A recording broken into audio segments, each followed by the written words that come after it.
Okay, go for it. Good evening, good afternoon, wherever the heck in the world you are. It's that time again. It's Monday. It's 10 a.m. on the eastern seaboard of the United States. You know what time it is. It is the Sirius Report with none other than London Paul. And folks, if you haven't checked out theseriusreport.com, I urge you go to that website, subscribe to Paul's premium service. It is now more critical than ever, especially in this day and age where you got all sorts of shenanigans, all sorts of nonsense being spewed around throughout the world. Okay, go to theseriesreport.com, get that premium subscriber report. It is your own private, personal intelligence briefing daily on what is really going on. With that being said, London Paul, how are you, sir? Well, good morning, good afternoon, good evening to everyone. Yeah, I'm very well. And yourself? I'm good. I'm just recovering from all the banana daiquiris and all the things that I was doing on vacation. But I'm back in New York. The allergies have kicked in into full gear, so feels great being back, Paul. Well, at least you're not living in Charlottesville. No, no, no. Can't even mention that these days. Being demonetized by Oh, the yeah, powers sorry, that I've just be. screwed another one. You just demonetized this one too, Paul. Yeah. Not advertiser friendly. That's what it is. Not advertiser. Can't talk about anything. Maybe we can sit there and talk about dresses all day, then and what type of nail polish us grown men like to wear, and then we'd be monetized fully. Bunch of Yes, quite probably. Nazis, man. I'm sick of these guys. Sick of it. Well, I've had equal problems with it when we first started. I think the very first thing we tried to monetize, literally within minutes, we had a message going, "You've been demonetized," and they've demonetized everything from that day forward. So These guys are no idiots. surprise, I guess. You know what's so stupid about these morons, bro? I'll tell you why. Okay, what made YouTube great is the millions of people who said, you know what? I don't want to sit around and watch cable television anymore because it sucks. It's boring. It's garbage. It's monotonous. It's programming. Don't need it. And they began to create unique, original content that was live, that was raw, that was gritty on YouTube. And it made YouTube explode into the wonderful thing that it is. And now, what they're doing with the launch of YouTube TV and YouTube this and YouTube that, and making it advertiser friendly. All this other BS, okay? They're trying to make YouTube into cable television. So, in other words, they're trying to make it into something that everybody was trying to run away from to begin with. Then, on top of Yeah. that, they have the social justice warrior, Sharia police, the social justice Sharia police running around regulating, what can be said, what can't be said, what can be discussed. I mean, it's the most ridiculous thing in the world. What these idiots are doing, they're creating the perfect environment. And listen to me very carefully, you retards out of Silicon Valley. Okay, you've been sitting in your high towers. You guys will be the last shoe to fall. I promise you that, but it's going to happen. It's going to happen. All they're doing, Paul, is they're creating the perfect environment for a real competitor to come in and knock their shoes right off, Paul. Well, the irony is, it's a bit like US sanctions. If you sanction people and economically they're sanctioning people who've got YouTube channels, Yep. if it goes on long enough, everyone will just go, okay, we'll go somewhere else. Or, necessity is the mother of invention, as they say, Correct. and someone will come up with an alternative, and YouTube can have 100% of nothing. Exactly. So, yeah, I think very much that a lot of this social media are in for a big shock in the future. They're not going to have the monopoly they have, and that goes for Facebook and everything Oh, else. I think we're going to Facebook's see a done. huge In 10 change in years, social nobody's going to be media. on Facebook anymore. And that pug faced kid, what's his name? Zuckerberg. He's going to be out of a job. They're the paper millionaire. Sick of him. Sick of all of them, Paul. See what happens? Well, I stopped drinking banana daiquiris and I'm back to this. This is what I got to deal with, Paul. well, I kind of thought today it, it might be worth going through a few very simple things regarding the US dollar because a lot of people, and I'm not saying the people who listen to the show, but there's a lot of people out there who still can't accept the fact that the dollar is going to die, and unless the dollar dies, the cabal will not die with it because that has been their controlling mechanism. And it's worth going back through a little bit of the past, what's going on currently, which will identify why this is the case and why also the US has huge economic problems as a result of its kind of control of the, well, basically having the world's reserve currency. And if we look at it, in the past, the US had this military supremacy, as we know, but that's over, and we've seen countless examples in Syria, in Iraq, in Afghanistan, and the list goes on and on and on of why that's not the case. But the US's Achilles heel is that its economy depends on foreign capital. Right. That's a given. Now, obviously, China and Japan, for example, hold a lot of US debt. So theoretically, everyone says, well, yeah, they could exert huge leverage on American foreign policy by dumping dollars. Why didn't they? Well, the problem is, historically, they've had economic dependence on American consumers. So that's kept them from exercising this power because their economies would have been destroyed in the process of trying to do this. This is why it didn't happen in the past. But obviously, we've seen a huge change in terms of global geopolitics. And the question also is if US foreign policy changes. And this has been a drive and a big catalyst since the Trump administration. We had, Washington and its one China policy was kind of being muted as no longer they were going to undertake that, and they might start recognizing Taiwan. We've had them threatening to invade North Korea or take preemptive action against them. We've had this ratcheting up of tensions with Iran and implementing further sanctions, and presumably not that they'd ever talk about this, but regime change has been on the cards for successive US administrations for a very long time. Right. And then, of course, they've implemented economic sanctions, as we know, against Russia directly, and indirectly we've now got these economic sanctions, which is going to damage Europe in the process in terms of the kind of obviously the energy business and the Nord Stream 2 pipeline. And then, of course, you've had the issue in the past of the Ukraine intervention, and we can maybe talk about this in more detail, but there's this building of this maritime base, which is sort of stoking up tension. That not particularly concerns me, but from a global perspective, this kind of change in foreign policy has made nations view the US in a different light. So nations such as China began dumping US Treasury bills and dollar-denominated assets, and that's caused the value of the dollar to fall. And that's really why the dollar's falling against currencies, because that dumping process is going on and it continues to go on, and it's accelerating. Now, obviously, there are other reasons which could impact the dollar, and we know that the whole financial system is in disarray. You could have a currency crisis in other nations, which could cause problems for the dollar as well. But the thing is, the US is like no other kind of dominant power we've had in history. Right. Because it does literally depend on other countries for capital, which has sustained its military and economic dominance in the past. Now, if you look at the days of the British Empire, it was a very different thing. Because at the height of the British Empire, it was a net exporter or investor of capital. And it used to invest double-digit percentages of its GDP in nations to help build the infrastructure. And ironically, of course, that included the US. Kind of like what China's doing today, huh, Paul? Yes. Well, we'll get on to this. This is where we're going to come to a point, and I think people are then going to go, oh, hang on, now I know why it's happening, what's happening. So, but long after, of course, Britain was able to retain this prominent international role, it continued to earn interest and dividends on these enormous investments it had made during its global dominance. Now, in the contrast, the US has been this net importer or borrower of capital, not only from China, Japan, but Europe and emerging economies at the rates of hundreds of billions of dollars a year. Now, that's proven. Now, what killed the British Empire eventually was in the 50s was the whole Suez crisis. Now, Britain was brought to its knees not by a military defeat, but by an economic one, because the US refused to back the British pound, and it created a monetary crisis for the British government, and therefore it had to call off its campaign with France and Israel to recapture the Suez Canal, and the rest's kind of history.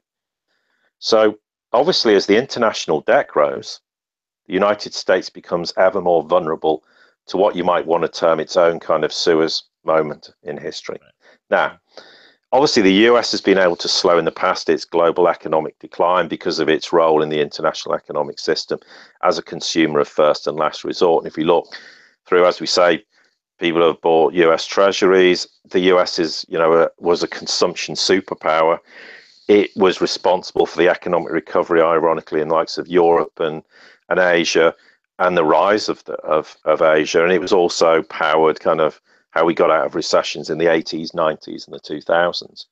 But the problem is, every time they did this, and with each of these global economic cycles now, engineered or not, doesn't matter. It doesn't really matter. The end result was the US has got deeper into debt to the rest of the world. The US saves too little, consumes too much, and Asia saves too much and consumes too little. This is historic. That's historic fact. Now, obviously, the situation is that now, as you know, the United States depends heavily on many of the developing nations as a result of this, because the developing nations need to produce goods, which they sold in the US. Now, where the problem is, when foreign investors become reluctant to lend to the US, the problem is the US can't keep up with its mounting obligations. The dollar falls. Now, historically, that would drive interest rates up, but the US can't afford to drive interest rates up because, and this is why QE and zero interest rate policy for more than a matter of a few months is deeply damaging, because what's going to happen? It will increase the cost of living for most people in the US. Yeah. So what have we seen happen? That's kind of an historic perspective, but we've seen this huge dumping of US treasuries and hiding them in accounts. Now we're seeing the likes of Apple buying up US treasuries, all manner of kind of companies and organizations are buying up US treasuries to try and replace the fact that the likes of China are. You've got nations de-dollarizing. That's a statement of fact. The explosion of bilateral trade, which excludes the US and is traded in non-dollar term. We've got this petrodollar scenario between China and Saudi, where we're going to have yuan denominated contracts. You've got Russia and China trading in yuan. We've got Russia and Iran trading deals future in yuan, but certainly they've not been trading in dollars. So the end scenario is, at the end of this, is the end of the US dollar and the decline in the Federal Reserve note. And at some point, it's going to die. And then we have this fully fledged devaluation. Now, no one knows the percentage of it. It could be 10, 20, 30, 40, 50, 60%. But when the dollar declines, then the US is going to have to pay other countries more for the goods, which is going to lead to a declining standard of living for the US, as we said. Now, of course, the problem is, this is why the US needs to be reindustrializing now and not having spats with nations across the world about trade tariffs and trade barriers. They should be encouraging nations to come and invest now before the dollar hits the fan, so to speak. Now, of course, the US standard of living, as it falls, it's going to impact the US military and its global ambitions. Not that I think its ambitions are that great anymore, because what Americans going to say, okay, you can maintain all this military bases all over the world and this huge expenditure, while our own standard of living is falling off a cliff edge. Mm-hmm. So what does the US need to do in this scenario? Now, this is where, for me, this shows the foresight of the Chinese. Because clearly what has to happen is there has to be this reversal from the US's perspective, where overconsumption by Americans is reverted. So then we have consumption by Asia, and vice versa. We have a reduction in the consumption by Americans. And that would characterize the future US kind of Asian relationship. Now, obviously, the reality of what's happening is the fastest route to reduce this current account deficit, while the global economy is growing for the US's perspective, is to have this development of a so-called middle class of consumers in the emerging economies of Asia, Eastern Europe, to a lesser extent Latin America further down the track. And hence, this was why we had the birth of the One Belt, One Road, why China took hundreds of millions of Chinese people out of poverty into middle class status. Right. And why did they do all this? Because they're then reversing their economy in the process. And of course, what they learned from the US's mistake, that credit allowed hundreds of millions of Americans to get 30-year mortgages to buy or build their own houses, while municipal and state bond markets allowed local governments to build schools and roads, finance all the infrastructure, electricity, water systems, and loans that's supposed to allow people to provide services and grow, their businesses. And home ownership became one of the cornerstones of the American prosperity. And look what happened. We had the 2008 crisis and the subprime mortgage crisis. We've now got this whole problem with massive debt bubbles in the US, like student loans, auto loans, personal loans. So what the issue was, there was the Chinese sat back and went, okay, well, our economy is going to have to grow to a point where we're going to have to start to be more, have in terms of consumption. And they realized this. So what they started to do was go, okay, we can rotate and change our own economy so we can become more consumption based, which is precisely what they're doing. However, very cleverly, the Chinese also said, well, we can have our cake and eat it, because what we're going to do is we're going to invest in the very supply markets that provide us with the cheap goods, or the goods that for our consumption economy. This is why they're investing all the way around the world. They learned from the mistakes the US made in terms of their economy, and went, well, we're not going to fall into this. Now, people will say, oh yeah, China has this huge credit problem. They don't have a huge credit problem. It's manageable and it's under control, despite what most people will say to the contrary. And if people want to disagree with me, fine, but I'm sticking to my guns. It's not the problem people think it is. So what they do is they develop the One Belt, One Road. They reindustrialize nations who are really happy to do this because it grows their economies, but it also provides China with assets in these countries, with businesses where they can have their cake and eat it. So they invest in the supply markets, and they have the consumption market, which supplies so they have the supply market that provides the consumption. It's a win-win for China. Economically, they do very well out of it. Yet in the process, other nations do well out of it as well. But that's what China's been doing. That's the whole point. And why? Because they knew the US dollar was going to die.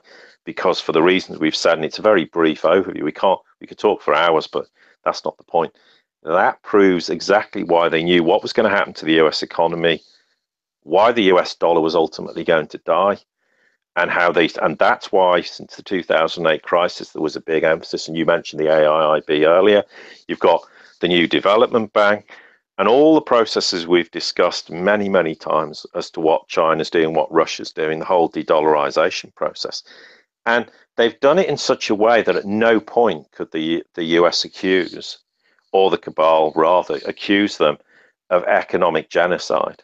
They've done it in a way where they've said, we're not going to go to war with you, but we're going to develop our own system. We're going to we're going to de-dollarize. We're going to re-energize and revitalize economies across Asia and into Europe. And of course, in the process, what was the one thing that killed everything?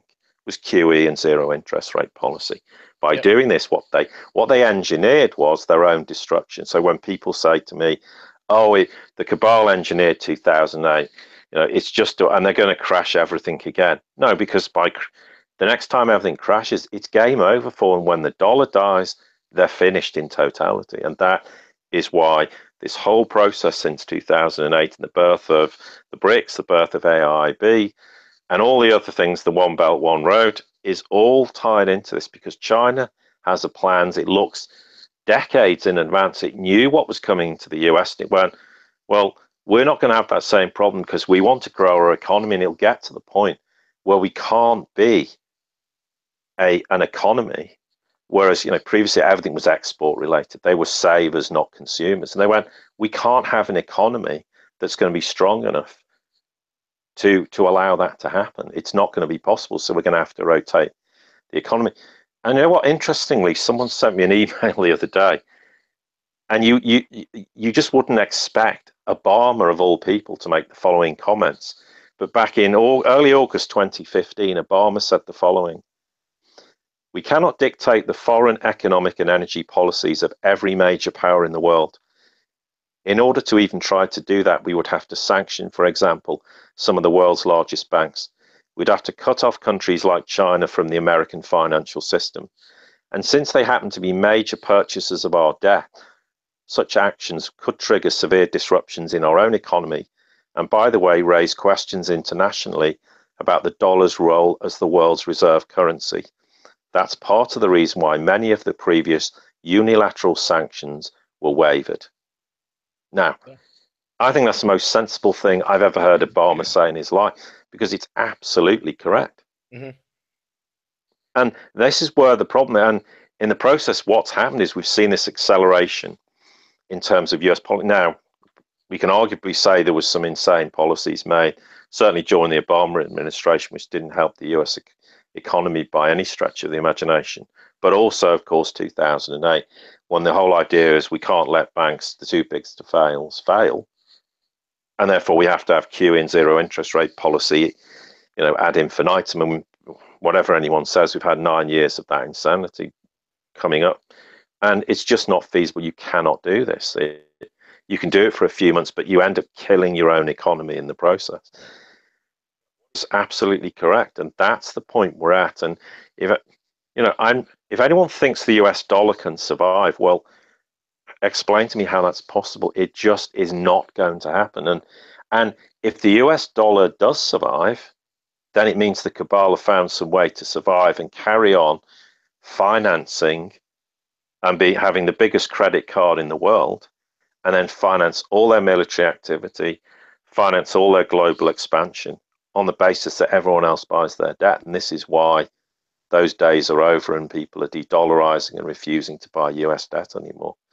Yeah. And I think that is, as succinctly as I can, explains why we are where we are. And, there's countless commentators, there's countless economists just refuse to accept the fact that that is what's going to happen. It's going to be very problematic for the US in the kind of short, medium term. But it's the only way in the end the US can become a vibrant nation. It has to reindustrialize, find its industrial base and become the kind of powerhouse in that regard that it was. Then it will become a strong nation again.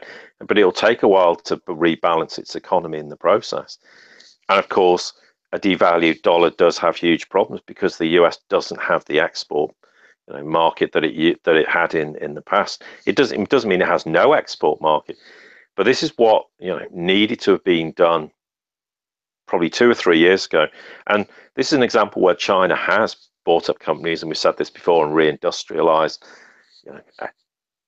organizations that were flat on their face, and they've built them up and employed more people and made them strong, vibrant corporate companies again. And that's what needs to happen. It needs to be the revitalization of all the US economy and the US industrial and manufacturing base. And that's how the US has a strong economy. And in the end, when the US is freed from the burden of having the world's reserve currency, it can actually become a vibrant nation again. Because as much as it's fueled and financed everything the US has ever done, ultimately it was always going to come back and kill them. And because that's what happens when you have the reserve currency. History shows that.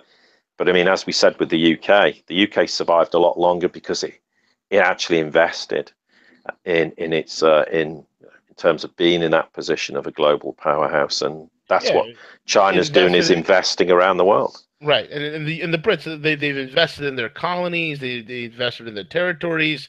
You don't see that in the US. We're bombing the places that we're taking money from.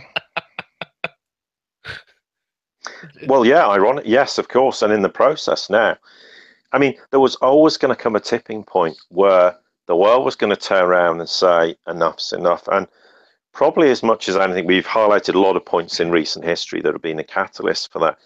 But as much as anything, it was China's recognition. We have to rotate our economy to grow and expand. How can we do this? Well, it gives us an opportunity to revitalize the world in the process. And that's why everyone goes about China. China has no military ambitions whatsoever. It never has done.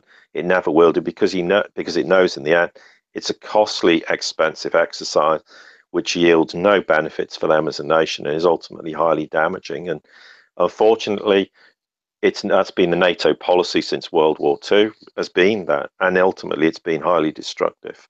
Right. For Western nations. And eventually what you sow, you shall reap. And that's where we're at now, and why this huge turnaround is coming. China was always going to have to rotate its economy. But ironically, and as much as people talk about the cabal having strength, they have shot themselves in the head so many times in the last 10 years and handed the baton and the advantage to the Eurasian One Belt, One Road access in the process. I mean, they've strengthened Russia's economy. And look at that. In Q2, the Russian economy grew 2.5%.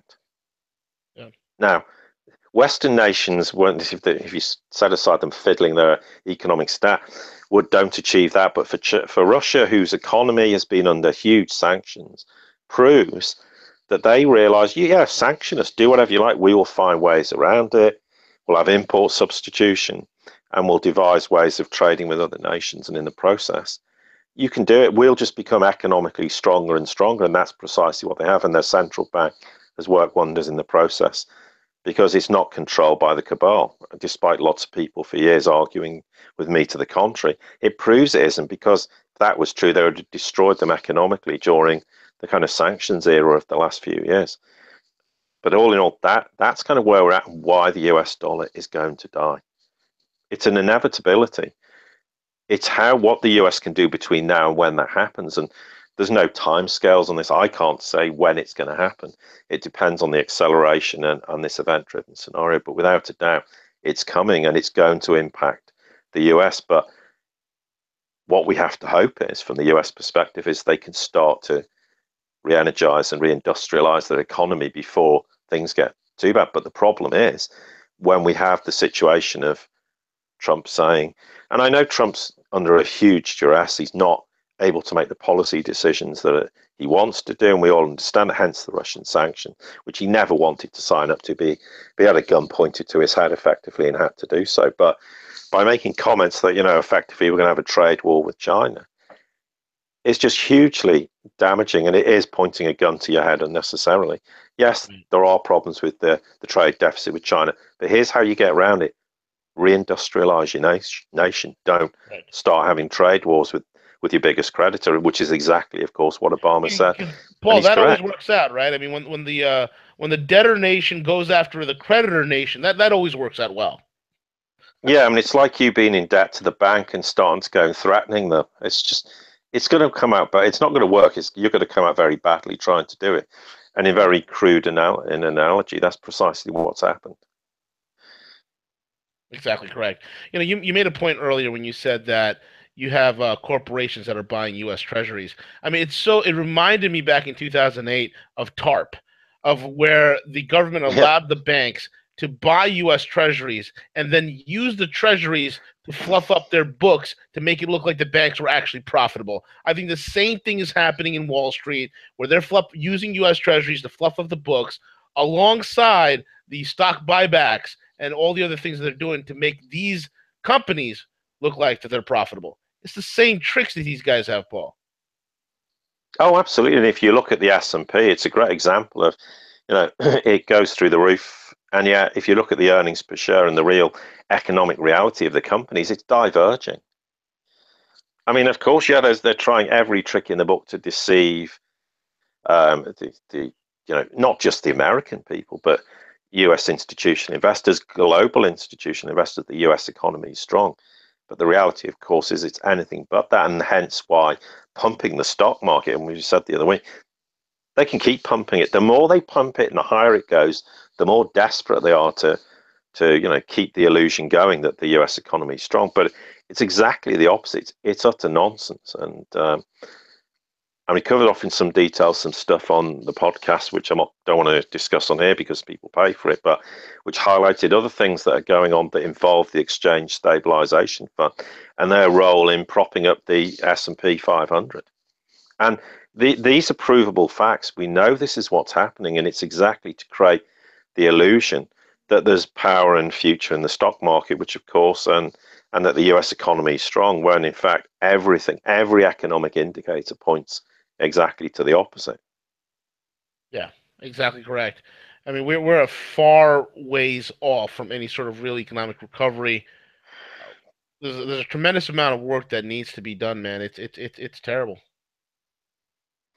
Well, it is, but you know what I said to CJ last week, and I have great faith in the American people to dig their way out the mess and revitalize the nation. But it's going to need a lot of hard work, and it's not just the US, it's the entire Western world. The UK is going to have to work extremely hard. But the UK's starting to make steps forward and doing the right thing. I mean, that's at least encouraging and promising. But this is why this whole kind of Russia and to a far lesser extent Chinese narrative is all played into the hands to try and prevent that growth and expansion and normalizing relations with Russia, particularly, but also with China and renegotiating trade deals and trying to say to the Chinese, okay, maybe you can, invest in our nation and help us revitalize and rebuild our industrial base. But that's all being trashed by the whole democratic kind of approach of this Russophobic attitude, which was all, yeah, we lost the election. Okay, we can't accept the fact that the American people didn't vote for us. Right, we're going to demonize someone and accuse them of interfering in the election, and the rest's kind of history. And excuse me, the other problem you've got is, I mean, you talked about Charlottesville. Sorry for mentioning it again, but the point is, it's all about polarizing people. It's about divide and conquer. That's the agenda, is to try and divide the American people and conquer them in the process. And the one thing the people in the US need to do is go, we're not falling for this crap. We know you're engineering things. You're trying to foment tensions between people. We're not going to fall for it. We're not going to put up with it, because it's deeply divisive and damaging to our nation going forward. And I don't doubt that Charlottesville's the start of something they're going to try and push for it. They've tried to push for it in the past and haven't succeeded. They're not going to give up that easily, but in the process, that they are trying to, on their way out, cause as much collateral damage in terms of the US as they possibly can. And that is a problem. And there's no doubt they will continue to do it till the day they no longer have any capability to do anything. But in the process, you've now got Trump as the president, who is hamstrung in terms of the sanctions, where, as I said, he had to sign it, because if he hadn't, then accusations of him being a Russophile would have just gone through the roof, and the mainstream media would have jumped on it, where he's had his hands tied and forced into signing. There's no way he wants to sign it, because he knows how damaging it is to US, relationships with Europe, particularly Germany, for example.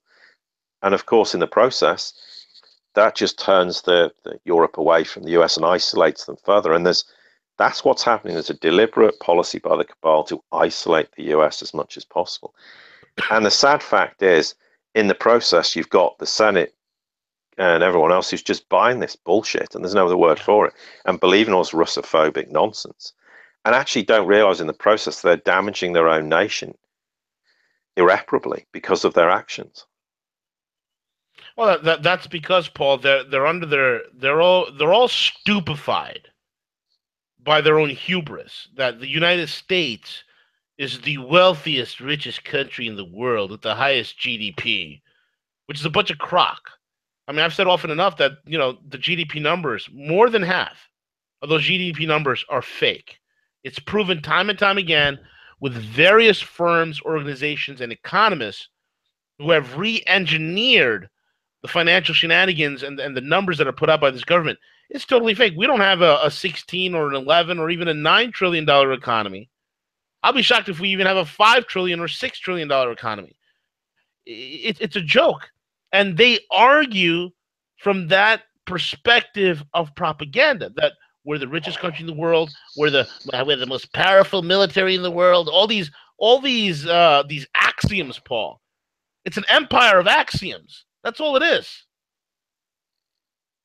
Yeah, absolutely. And actually, I'm going to come. Someone has just made a comment thinking it's hilarious that I said that Trump was forced to sign the sanctions. Well, I'm terribly sorry. That is exactly what happened.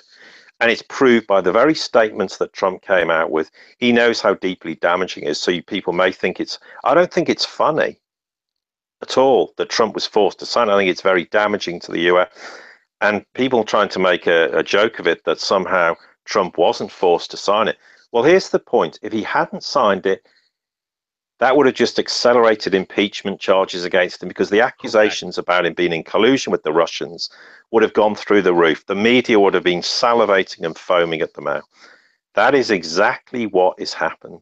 And people need to grasp the reality of it. I'm sorry if you don't agree, but that's reality. Yeah. And there's absolutely no doubt about it.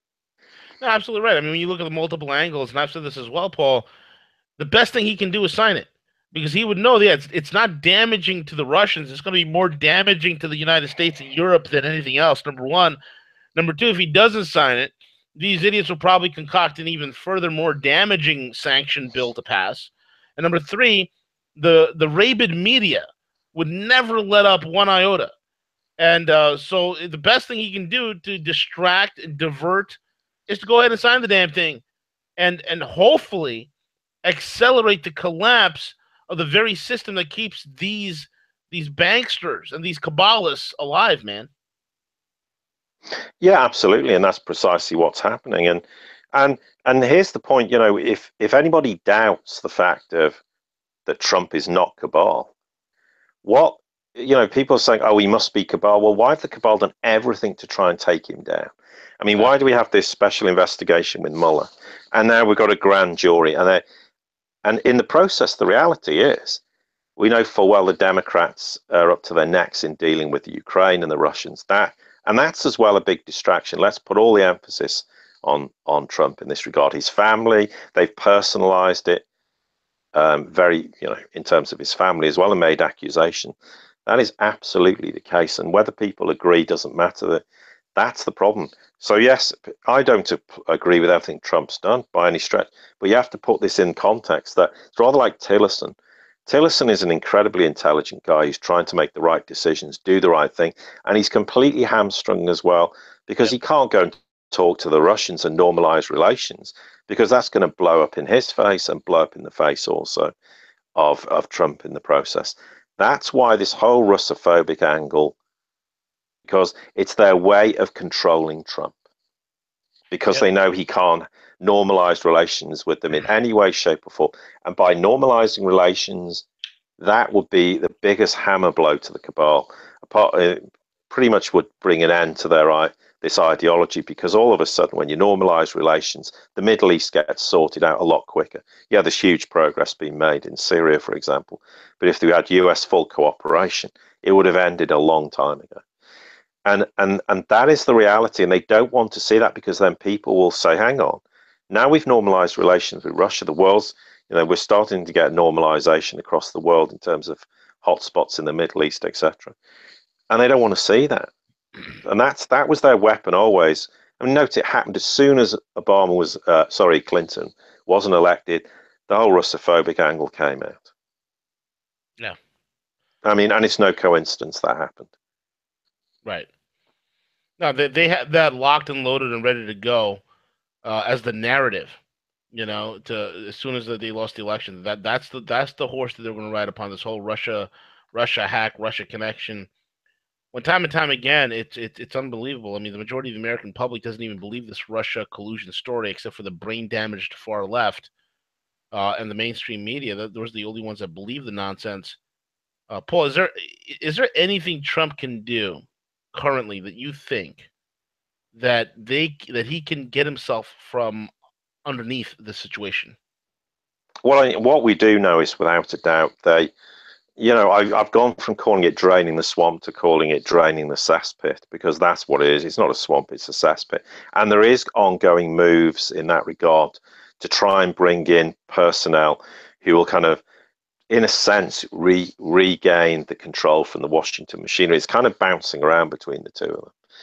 And I think there's no doubt that's ongoing. If you can get the personnel in place, that is a start. But the problem is, how do you get the Senate on board? How do you actually make them realize the reality of what's going on? That is a very difficult job. I mean, he may be the president, he may have majority in the Senate in place, but in reality, they just vote him out. They just vote against him, or instigate. Because I mean, here's the whole point. If someone disagrees with my assertion about Trump, why did they put in clauses to prevent Trump having the authority to remove sanctions? He then has to go back for congressional approval. That proves my point 100%. Exactly. Because if he was on side doing it, they would never have put such clauses in terms of these sanctions against Russia. So there's your answer in reality. But that also highlights the problem and the risk, of course, is, and I know some people would disagree with me on this, but Trump's rating in the opinion polls is sliding. It's now very low. It's kind of, I mean, not that I place a great deal of stall in opinion polls, but certainly he's fallen to below 40%. He's not popular. We've got the midterms coming up next year now. As much as we hope by then that common sense will prevail, and a lot of the lunatics that are running around Washington will be gone. But the risk is it won't happen, and of course, in the process, he may suffer further damage with regards to the midterms, which is going to impact his ability to be an effective president. But was always going to be the problem, and it proves exactly why they want rid of him, because they're doing everything they can, even if they can't impeach him, because they've got nothing to impeach him on. They will do everything to make his job virtually impossible in the process, and of course, also he's hamstrung in the fact that he can't put a lot of this legislation through in terms of rebuilding the US infrastructure. Why? Because primarily the way to finance it is nations buying up US treasuries. Well, they're just not buying it anymore. So in the process, how is he going to finance the rebuilding? And if it's $1 trillion, it's probably $2 trillion. But that's exactly what would have been a great way to reinvigorate the US economy. So I kind of applaud him and the administration for trying to do that. But that's kind of disappeared. There's no talk about this anymore. I mean, and they keep hanging on to clutching straws. Well, there's been all these jobs created. Yeah, working as, waiters and waitresses. This isn't economic stimulation. It's service-based economy that recycles a dollar, which eventually becomes nothing. Right. And that's exactly what a service economy does. It doesn't generate wealth, obviously. So that's the big problem. So he's in a very, very difficult situation. The problem is, in essence, he keeps shooting himself in the head in terms of US foreign policy because he's hamstrung in terms of doing that. I mean, the one probably leverage that he could have had was with China, but the problem is I don't know whether he's been poorly advised or what is going on. But the last thing you do is you should have gone with a begging bowl in inverted commas to China and said, okay, I want to normalize relations. I know we've got trade deficits. How can we address that? We're not going to impose tariffs on your steel or your aluminium or anything else, and worked on that.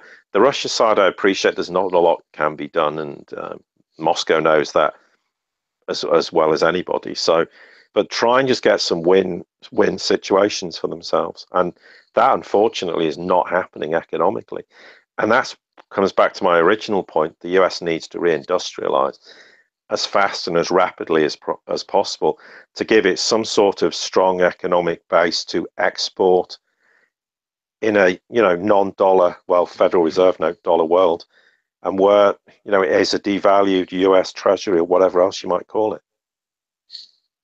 Yeah, absolutely correct. It's the only thing that is going to save the U.S. economy without a doubt is to reindustrialize. And even then, these idiots make it so impossible. I mean, look at the tax reforms. Are we going to get tax reform when these morons come back from their vacation again? I mean, this is talk about a do nothing Congress. These guys are out 10 months out of the year. It's just the most ridiculous thing in the world, Paul. Yeah, absolutely. I mean, but then it's the same problem in the UK political system. We have career politicians. There's certain MPs, as we call them, who want to work for their people and do a great job, but a lot of them are just career politicians who just want to make a reasonable salary out of being an MP, then retire with a pension in the future. But also they build up business contacts, and it allows them to go and earn multiple times what they earn as an MP in the process. And these are huge fundamental problems that need addressing. But the other issue you have is that there is going to have to be governance. I mean, people think in a post-cabal world we can't have governance. We have to have some. And governance isn't the problem. It's the insane lunatics and how they've governed nations.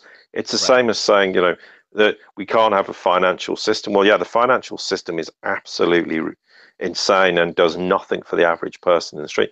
But we can't just get rid of it overnight and it disappears. Yeah, I don't doubt, and that in the future things will change radically, but it's not going to happen overnight. There's going to be a transitional phase, which is why things take a number of years to come to fruition. You can't just remove the cabal light switch moment. The world just carries on like nothing's happened. I mean, it's just not possible, and especially not for the US. And it's like in that regard, it's like they've started to help in Ukraine building this maritime base. Now, and they're saying, oh, it's for future drills, and then we hear in the process that there's now suggestions that the Ukrainians maybe either sold or it was leaked or hijacked in some way, are being giving the North Koreans technology to build rockets. Hmm. So by association, the US is involved there. And then, I mean, how's this story going to be spun that in fact it was the Ukrainians or maybe the Russians were behind it? So, oh yeah, that'll be the spin. The Russians were involved in providing the technology, which meant that North Korea used to get rockets that would go 2 foot in the air and blow up. Now suddenly they're able to launch them, and they don't have intercontinental ballistic capability, but they can certainly launch a missile and it can travel 100 miles or something. We know that. And there was this huge change, and there's now suggestions that in some ways that the Ukrainians behind the North Koreans getting hold of technology in that regard. And so we have that side. This is the puzzling thing. We have that. So the US are building space, and by implication, they're supporting a rogue regime. And then we hear regarding the kind of Ukraine Normandy talks, which obviously involves France, Germany, the Ukraine, and obviously Russia. And Moscow and Washington are working together to try and improve the relations and try and resolve problems in there. And this is where this massive contradiction happens, where in certain aspects they're trying to work in a positive way in Ukraine. And in other ways, the military is constructing this maritime operations center, which is really close to the Crimean Peninsula. I mean, deliberately trying to be highly provocative. And it's hugely damaging in the process. And that's the frustrating side. I can appreciate being hamstrung, but in some senses, the US military needs to appreciate, and I know that's also deeply split between the intelligence agency and the Pentagon, and that is a huge problem. But it's rather like North Korea. That seems to have calmed down again, but high octane comments that were totally unnecessary. And then Tillerson's busy going around trying to defuse the situation and seems to have succeeded, but in the process, it's just antagonized the Chinese again, antagonized the Russians. And we come back to that point. All it does is make them more and more say, okay, well, we're just going to put our foot down and de-dollarize further and make further moves. And we've heard the Russians publicly coming out saying precisely that. The fact they've made these comments is a clear indication that, as far as they're concerned, we're in the home run and the writing's on the wall. And whilst you may end up losing the dollar as the reserve currency in all the problems, there's no point to exacerbating the problem. So in some senses, whilst you have your hands tied, the Trump administration has made some big howlers in the process in terms of how it's conducted itself. But we don't know the full picture of who's behind it, what's being said in the inner circle. And it comes back to that point. If you say something enough times to someone, it can sound very convincing. I mean, we're having that and problems with the alternative media who repeatedly push the angle about something. And in the end, within a matter of a week or two, it's all over the kind of old media and beyond of well, this is a fact, it must be true. And so therefore, if he's getting force-fed a lot of duff intelligence, he might be making assertions he feels are based on credible evidence, but in fact, they're absolutely not. Yeah, absolutely correct, man. Absolutely correct. Paul, what's your take? It's the current situation again. You commented earlier in the week with North Korea. What's your take with not only the North Korean situation, but also with the Middle East as well? Well, yeah, I mean, Middle East, we're obviously seeing. I mean, Syria. We talked about how once the fall of Aleppo happened, you'd start to see the rapid demise of Daesh, whatever you want to call it, and that's clearly happening. I mean, you know, the war effectively is over, but there's a lot of battles still to be fought. But northern Syria is still a big problem with the Kurds and what's going to happen and their drive to form, I guess, some sort of autonomous state there. And you've got the US bases there, and you can see that's deliberate meddling so they can retain some control in Syria. But by and large, Syria is returning more and more to the Assad government and the Assad forces, and Daesh is in serious decline as a result of it. The same, obviously, has happened in Iraq. they're obviously trying to then spread their wings further afield in the Stan republics and also obviously we've had problems in Europe and of course that is precisely what they'll do when they're defeated. They'll go and try and spread their terror somewhere else. But by and large, that's a huge change. The Qatar thing is practically kind of become an embarrassment now to the Saudis, but they can't back down. They can't just say, okay, well, let's just scrap everything we said about Qatar. But then we hear, and CJ mentioned this, and we'll talk about this, where Mohammed bin Salman has come out and said, you know what? We want to get out of Yemen. I want out to be out of Yemen. And we know precisely why, because Yemen is, and we spoke about this for a long time, is their Vietnam. And he's aware of that and realizes it, but he wants out of it. He's also talked about, well, actually, I don't mind Washington engaging with Iran. Now, it's interesting that he actually has alluded to the fact that Washington is engaging with Iran, who's supposed to be, Washington are regarded as this arch foe, as supposed to be Saudi is with Iran. But we've spoken previously that moves were afoot for the Saudis and the Iranians to take the first tentative steps to normalize, and that's a very big word because they're way off that with the Iranians. But you can see the Saudis are starting to rotate towards the Chinese and the Russians. We've talked about that, and that's a clear indication. The whole kind of petrodollar complex in Saudi is coming to an end, and at some point the Chinese will announce yuan denominated contracts, and that is going to be a huge death blow to the dollar in the process. So there's another great example. Israel's an interesting thing. I had a bit of a brief conversation with someone who's there who gives me very good insight, who's very balanced view of what's going on there. And he said the whole Netanyahu thing, yeah, there are attempts to remove him. We know that that's public knowledge, but it's more a cabal in fighting, because if Netanyahu goes, someone else will assume control. It's not like it's the end of cabal influence in Israel, but that's on borrowed time. The cabal is going to be in the end of, will be finished and have no control in Israel, but that's some way down the track. It's also why Israel's largely, to a large extent, we're not saying they're not involved in things, but they've been very muted about Syria. They had a few incursions where they were bombing targets near the Golan Heights. I mean, we're not saying it won't happen again, but that's largely stopped. And the whole thing with Hezbollah, which has always been, I just don't see them in any way, shape, or form locking horns with Hezbollah again. Israel, they got a bit of a bloody nose in 2006, I think it was. Yeah, I don't see that. Operation Cast Lead. I mean, it was a disaster. Yeah, and I don't see them doing it.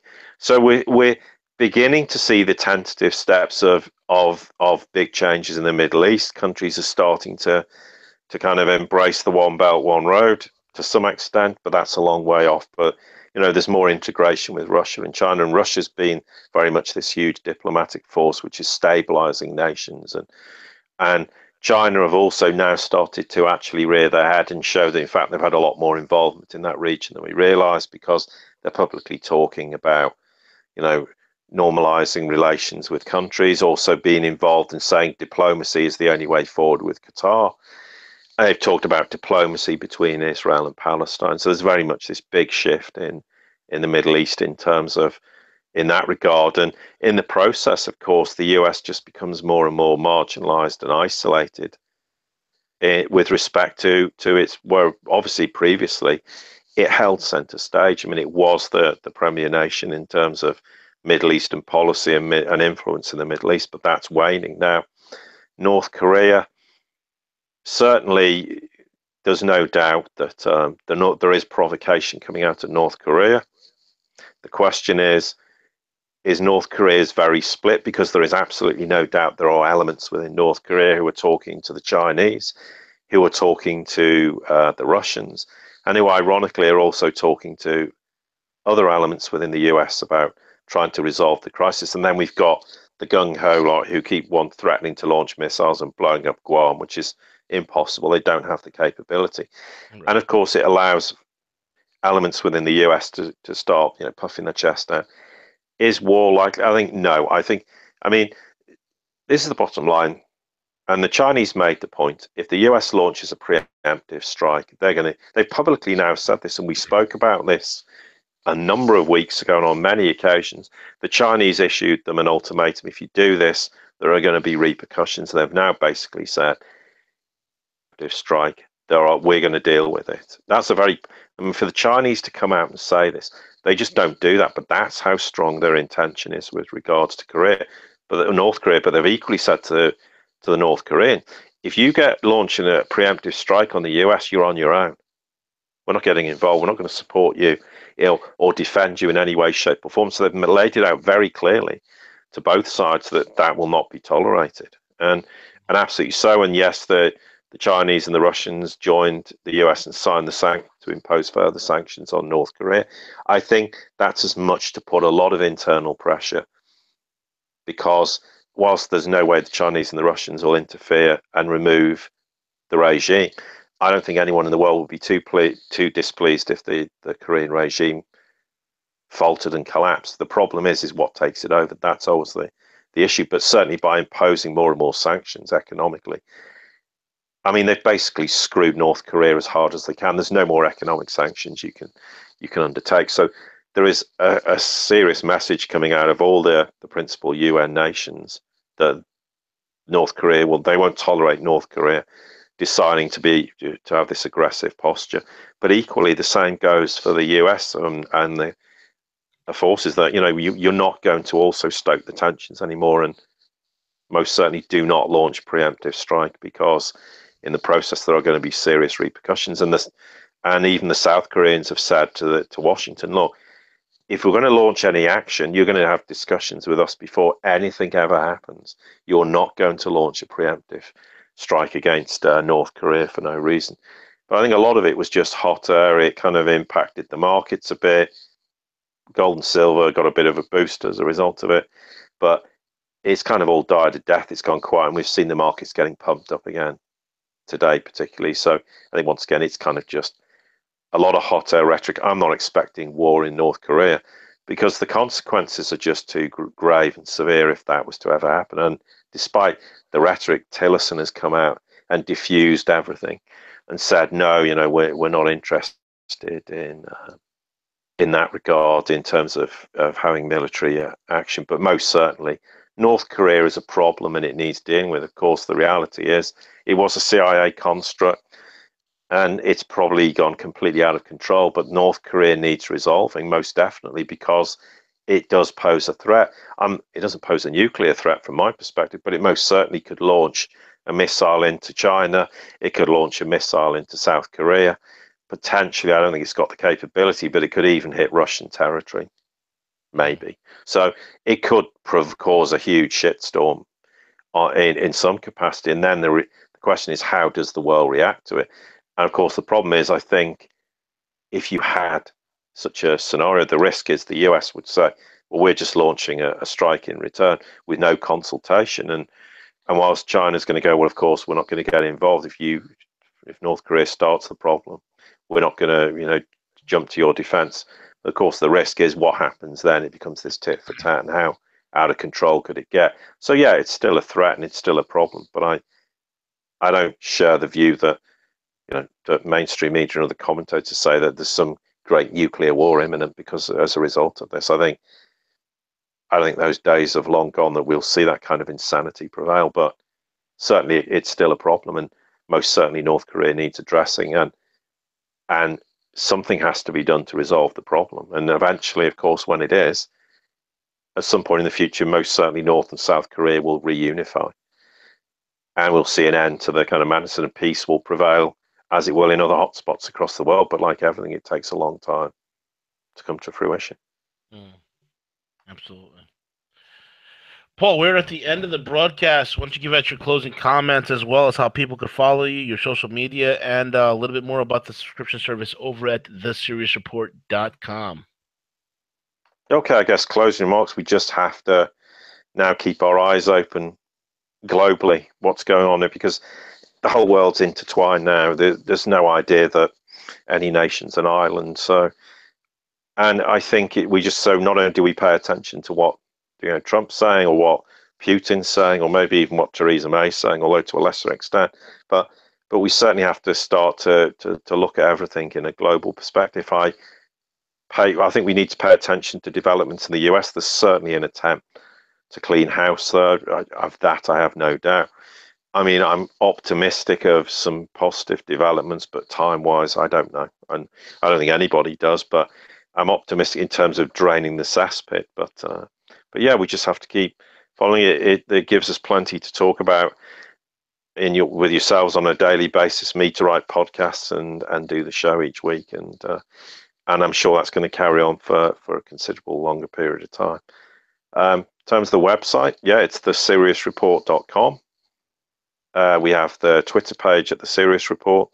We have the Facebook page now. We're in the process of trying to shut the group. We're having a few problems with that, but it's just the Facebook page. It's just to post articles, things people might be interested. They can interact.